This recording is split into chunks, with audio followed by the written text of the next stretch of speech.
ಹೈದರಾಬಾದ್ನಲ್ಲಿ ಸೆಂಚುರಿ ಸಿಡಿಸಿರುವಂತ ಇಶಾನ್ ಕಿಶನ್, ಪಂಜಾಬ್ ಟೀಮ್ನಲ್ಲಿ 97 ರನ್ ನಾಟ್ಔಟ್ ಶ್ರೇಯಸ್ ಅಯ್ಯರ್. 2025ರ IPLನಲ್ಲಿ ಈ ಇಬ್ಬರು ಹೀರೋಗಳು ಫಸ್ಟ್ ಮ್ಯಾಚ್ ಅಲ್ಲೇ ಸಿಕ್ಕಾಪಟ್ಟೆ ಶೈನ್ ಆಗಿದ್ದಾರೆ. BCCI ಕಾಂಟ್ರಾಕ್ಟ್ನಿಂದ ಹೊರಬಿದ್ದು ಟೀಕೆಗೆ ಗುರಿಯಾಗಿದ್ದಂತ ಈ ಸೂಪರ್ ಸ್ಟಾರ್ ಆಟಗಾರರ ಕಮ್ಬ್ಯಾಕ್ ಬಗೆಗಿನ ರೋಚಕ ಮಾಹಿತಿಯನ್ನೇ ನೀಡುತ್ತೇನೆ. ನಾನು ಶಾಂತ. ನೀವು ಸುದ್ದಿಯಾನದ ಸಬ್ಸ್ಕ್ರೈಬರ್ ಆಗೋದಿಕ್ಕೆ ಮರಿಬೇಡಿ. ಜಾರಿ ಬೀಳೋದು ತಪ್ಪಲ್ಲ, ಬಟ್ ಬಿದ್ದ ಮೇಲೆ ಹೇಗೆ ಎದ್ದು ನಿಲ್ತೇವೆ ಅನ್ನೋದು ರಿಯಲ್ ಟಾಸ್ಕ್. ಕ್ರಿಕೆಟ್ನಲ್ಲೂ ಕೂಡ ಹೀಗೆ ಜಾರಿ ಬಿದ್ದು ಗ್ರೇಟ್ ಕಮ್ಬ್ಯಾಕ್ ಮಾಡಿದ್ದು ಇಶಾನ್ ಕಿಶನ್ ಮತ್ತು ಶ್ರೇಯಸ್ ಅಯ್ಯರ್. ದೇಶೀಯ ಕ್ರಿಕೆಟ್ ಆಡದ ಕಾರಣಕ್ಕೆ ಕಳೆದ ವರ್ಷ BCCI ಟೀಮ್ ಇಂಡಿಯಾದ ಸ್ಟಾರ್ ಬ್ಯಾಟರ್ಸ್ ಶ್ರೇಯಸ್ ಅಯ್ಯರ್ ಮತ್ತು ಇಶಾನ್ ಕಿಶನ್ ಅವರನ್ನ ಕೇಂದ್ರ ಒಪ್ಪಂದದಿಂದ ಕೈಬಿಟ್ಟಿತ್ತು.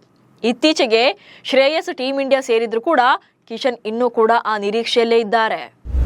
IPLನಲ್ಲೂ ಧೂಳೆಬ್ಬಿಸಿದ ಶ್ರೇಯಸ್ ಅಯ್ಯರ್. ಇತ್ತೀಚಿನ ದಿನಗಳಲ್ಲಿ ಶ್ರೇಯಸ್ ಅಯ್ಯರ್ ದೇಶೀಯ ಟೂರ್ನಿಗಳು ಹಾಗೆ ಅಂತಾರಾಷ್ಟ್ರೀಯ ಕ್ರಿಕೆಟ್ನಲ್ಲಿ ಸಾಲಿಡ್ ಪರ್ಫಾರ್ಮೆನ್ಸ್ ಕೊಡ್ತಿದ್ದಾರೆ. ಚಾಂಪಿಯನ್ಸ್ ಟ್ರೋಫಿಯಲ್ಲಿ 243 ರನ್ ಗಳಿಸುವ ಮೂಲಕ ಭಾರತದ ಪರ ಅತಿ ಹೆಚ್ಚು ರನ್ ಗಳಿಸಿದ ಬ್ಯಾಟ್ಸ್ಮನ್ ಎನಿಸಿಕೊಂಡಿದ್ರು. ಇದೀಗ IPLನಲ್ಲಿ ತಮ್ಮ ಮೊದಲ ಪಂದ್ಯದಲ್ಲೇ 97 ರನ್ ಸಿಡಿಸಿ ನಾಟ್ಔಟ್ ಆಗಿ ಉಳಿದಿದ್ದಾರೆ. ಈ ಮೂಲಕ ಮತ್ತೊಮ್ಮೆ BCCI ಕಾಂಟ್ರಾಕ್ಟ್ ಪಡೆಯುವಂತ ನಿರೀಕ್ಷೆಯಲ್ಲಿದ್ದಾರೆ. ಟೀಮ್ ಇಂಡಿಯಾದಿಂದ ಹೊರಬಿದ್ದ ಬಳಿಕ ಶ್ರೇಯಸ್ ಅದ್ಭುತ ಇನ್ನಿಂಗ್ಸ್ಗಳನ್ನಾಡಿದ್ದಾರೆ. ಒಂದೇ ವರ್ಷದಲ್ಲಿ 5 ಟ್ರೋಫಿಗಳಿಗೆ ಮುತ್ತಿಟ್ಟಿದ್ದಾರೆ.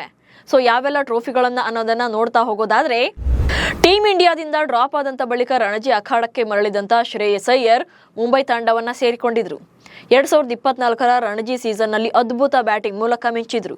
ಹಾಗೆ ಮುಂಬೈ ತಂಡ ರಣಜಿ ಟ್ರೋಫಿ ಗೆಲ್ಲುವಲ್ಲಿ ಪ್ರಮುಖ ಪಾತ್ರ ವಹಿಸಿದ್ರು. 2024ರ ಮಾರ್ಚ್ 14ರಂದು ರಣಜಿ ಟ್ರೋಫಿಯನ್ನು ಎತ್ತಿ ಹಿಡಿದು ಸಂಭ್ರಮಿಸಿದ್ರು. ಇನ್ನು ಅದೇ ವರ್ಷ ಮೇ 25ರಂದು IPL ಟೈಟಲ್ ಅನ್ನ ಗೆದ್ದಿದ್ರು. IPLನಲ್ಲಿ ಕೋಲ್ಕತಾ ನೈಟ್ ರೈಡರ್ಸ್ನ ನಾಯಕನಾದಂಥ ಶ್ರೇಯಸ್ ಅಯ್ಯರ್ ತಂಡವನ್ನು ಸಮರ್ಥವಾಗಿ ಲೀಡ್ ಮಾಡಿದ್ರು. ಅಂತಿಮವಾಗಿ ಮೇ 26ರಂದು KKRಗೆ ಟ್ರೋಫಿಯನ್ನು ಗೆಲ್ಲಿಸಿಕೊಟ್ಟಿದ್ರು. ಪ್ರತಿಷ್ಠಿತ ಇರಾನಿ ಟ್ರೋಫಿ ಟೂರ್ನಿಯಲ್ಲೂ ಕೂಡ ಶ್ರೇಯಸ್ ಅಯ್ಯರ್ ಸಾಲಿಡ್ ಬ್ಯಾಟಿಂಗ್ ಅನ್ನು ಮಾಡಿದ್ರು. ಅಕ್ಟೋಬರ್ 5ರಂದು ಶ್ರೇಯಸ್ 3ನೇ ಪ್ರತಿಷ್ಠಿತ ಟ್ರೋಫಿಗೆ ಮುತ್ತಿಕ್ಕಿದ್ರು. 2024ರ ಡಿಸೆಂಬರ್ನಲ್ಲಿ ಸೈಯದ್ ಮುಷ್ತಾಕ್ ಅಲಿ ಟೂರ್ನಿಯಲ್ಲೂ ಕೂಡ ಕನ್ಸಿಸ್ಟೆನ್ಸಿ ಪರ್ಫಾರ್ಮೆನ್ಸ್ ಅನ್ನ ನೀಡಿ ನಾಯಕತ್ವದಲ್ಲೂ ಕೂಡ ಚಾಣಕ್ಯ ನಡೆಯಿಂದ ಗಮನ ಸೆಳೆದಿದ್ರು. ಅಂತಿಮವಾಗಿ ಫೈನಲ್ಸ್ನಲ್ಲಿ ಮಧ್ಯಪ್ರದೇಶದ ವಿರುದ್ಧ ಗೆದ್ದಂತ ಶ್ರೇಯಸ್ ನಾಯಕತ್ವದ ಮುಂಬೈ ಚಾಂಪಿಯನ್ ಆಗಿತ್ತು. ಹೀಗೆ IPL ಡೊಮೆಸ್ಟಿಕ್ ಕ್ರಿಕೆಟ್ನ ಸಕ್ಸಸ್ನೊಂದಿಗೆ ಟೀಮ್ ಇಂಡಿಯಾಗೆ ಕಂಬ್ಯಾಕ್ ಮಾಡಿದಂತ ಶ್ರೇಯಸ್ ಅಯ್ಯರ್ ಚಾಂಪಿಯನ್ಸ್ ಟ್ರೋಫಿಯಲ್ಲೂ ಕೂಡ ಅಬ್ಬರಿಸಿದ್ದು. ಮಿಡಲ್ ಆರ್ಡರ್ನಲ್ಲಿ ಜವಾಬ್ದಾರಿಯುತವಾಗಿ ಆಡಿದಂತ ಶ್ರೇಯರ್ ಕನ್ಸಿಸ್ಟೆಂಟ್ ಆಗಿ ಪರ್ಫಾರ್ಮ್ ಅನ್ನ ಮಾಡಿದ್ರು. 4ನೇ ಕ್ರಮಾಂಕದಲ್ಲಿ ಮಿಂಚಿದಂತ ಮುಂಬೈಕರ್ ಟೀಮ್ ಇಂಡಿಯಾದ ಗೆಲುವಿನಲ್ಲಿ ಪ್ರಮುಖ ಪಾತ್ರ ವಹಿಸಿದ್ರು.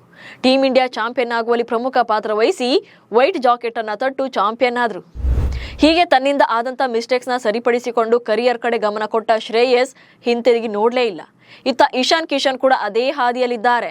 ತಮ್ಮ ಪರ್ಫಾರ್ಮೆನ್ಸ್ ಮೂಲಕವೇ BCCI ಬಾಸ್ಗಳ ಗಮನ ಸೆಳೆತಿದ್ದಾರೆ. ಹೈದರಾಬಾದ್ ಪರ ಸೆಂಚುರಿ ಸಿಡಿಸಿ ಅಬ್ಬರಿಸಿದ ಕಿಶನ್. 2024ರ ವರ್ಷ ಇಶಾನ್ ಕಿಶನ್ ಪಾಲಿಗೂ ಸಾಕಷ್ಟು ಸವಾಲುಗಳನ್ನು ತಂದಿತ್ತು.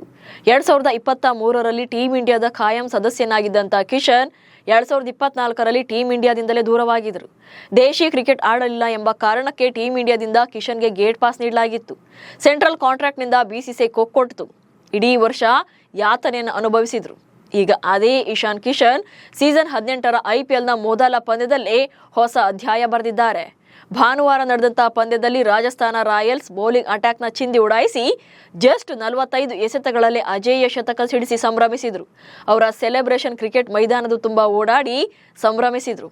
ಇನ್ನಿಂಗ್ಸ್ನಲ್ಲಿ ಸಿಡಿಸಿದ ಒಂದೊಂದು ಸಿಕ್ಸರ್, ಒಂದೊಂದು ಬೌಂಡ್ರಿಗಳು ಕೂಡ ಟೀಕಾಕಾರರಿಗೆ ಬ್ಯಾಟ್ನಿಂದಲೇ ಉತ್ತರ ಎನ್ನುವಂತಿತ್ತು. ಸದ್ಯ 2024ರ T20 ವಿಶ್ವಕಪ್ ಗೆದ್ದ ತಂಡದಲ್ಲಿ ಇರಲಿಲ್ಲ ಎಂಬ ಕೊರಗು ಇಶಾನ್ ಕಿಶನ್ ರನ್ನ ಕಾಡ್ತಾ ಇದೆ.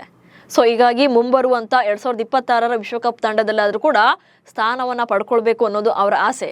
ಇತ್ತ ಶ್ರೇಯಸ್ ಅಯ್ಯರ್ ಕೂಡ ಟೀಮ್ ಇಂಡಿಯಾದ ಖಾಯಂ ಸದಸ್ಯರಾಗುವಂತ ನಿರೀಕ್ಷೆಯಲ್ಲಿದ್ದಾರೆ. ಸೊ BCCI ಈ ಇಬ್ಬರು ಯುವ ಆಟಗಾರರಿಗೆ ಮಣೆ ಹಾಕುತ್ತಾ ಅನ್ನೋದನ್ನ ಕಾದು ನೋಡಬೇಕು. ನಮಸ್ಕಾರ.